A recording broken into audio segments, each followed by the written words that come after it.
امام اہل سنت نے اپنے قلم کی طاقت سے ان بدعقیدوں کو جواب دے کر تمام دنیا کے مسلمانوں کو یہ بتایا کہ یہ بدعقیدے جو رسول اللہ صلی اللہ علیہ وسلم کے علم غیب پہ یا رسول گرامی علیہ الصلوۃ والتسلیم کے علوم پہ اعتراضات کر رہے ہیں، امام اہل سنت نے ان کے تمام اعتراضات کے جوابات دے کر ہم تمام سنی مسلمانوں کو گمراہیت کے راستے میں جانے سے بچا دیا۔ ہم جتنا بھی استحسان کا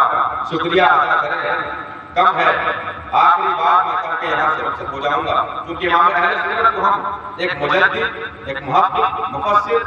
اور ایک بہت بڑے اسکالر کے طور پہ ہمارے ذہن میں ایک چیز چھپتی ہے جب اعلیٰ حضرت کا نام آتا ہے، لیکن یہ بھی یاد رکھیں کہ اعلیٰ حضرت صرف محقق، مفسر اور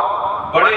اسکالر اور بڑے مفتی کا نام ہی نہیں تھا، بلکہ امام اہل سنت اپنے وقت کے سب سے بڑے سائنسدان بھی تھے۔ بے شک سمجھ رہے ہیں؟ اعلیٰ حضرت اپنے وقت کے سب سے بڑے سائنٹسٹ تھے۔ اعلیٰ حضرت رحمۃ اللہ تعالیٰ علیہ نے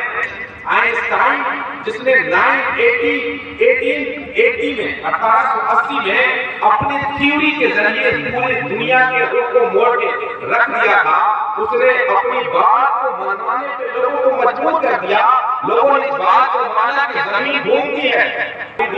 کیونکہ اس نے ایسے دلائل پیش کیے تھے کہ اس کا انکار کرنا ممکن ہی نہیں تھا۔ یہاں تک کہ امام اہل سنت کی بارگاہ میں ایک شاگرد پاکستان سے آتے ہیں، خط لکھ کر کے بھیجتے ہیں کہ اعلیٰ حضرت رحمۃ اللہ تعالیٰ نے ایک شخص آئنسٹائن نے ایک تھیوری پیش کی ہے زمین کے روٹیشن آف ارتھ کا، اس تھیوری کے ذریعے جو اس کے ریفرنسز ہیں، اس کے جو دلائل ہیں، کہیں نہ کہیں مجھے ریزونیبل لگتی ہے، مجھے لگتا ہے کہ یہ دلیل اپنی دلیل ہے، اس کو ماننا چاہیے۔ آپ بھی مان لیں اور مان کر کے آپ دنیا کو بتائیں، قرآن و حدیث سے ثابت کر دیں اور دنیا کو بتائیں کہ جو آئنسٹائن نے یہ تھیوری دی ہے روٹیشن آف ارتھ کا، وہ تو 1400 سال پہلے ہمارے قرآن میں آیا تھا، لیکن اعلیٰ حضرت رحمۃ اللہ تعالیٰ علیہ نے اس تھیوری کا رد کرتے ہوئے آپ نے فرمایا کہ اگر ہم اس کی تھیوری کو مان لیں گے تو اس کا مطلب یہ ہوگا کہ ہم نے سائنس کو مان لیا اور اسلام نے سائنس کو مان لیا، بلکہ حقیقت یہ تھی کہ اس وقت اس کے جواب میں اعلیٰ حضرت نے ایک کتاب لکھی، ایک رسالہ تیار کیا جو کہ ابھی بھی فتاوی رضویہ کے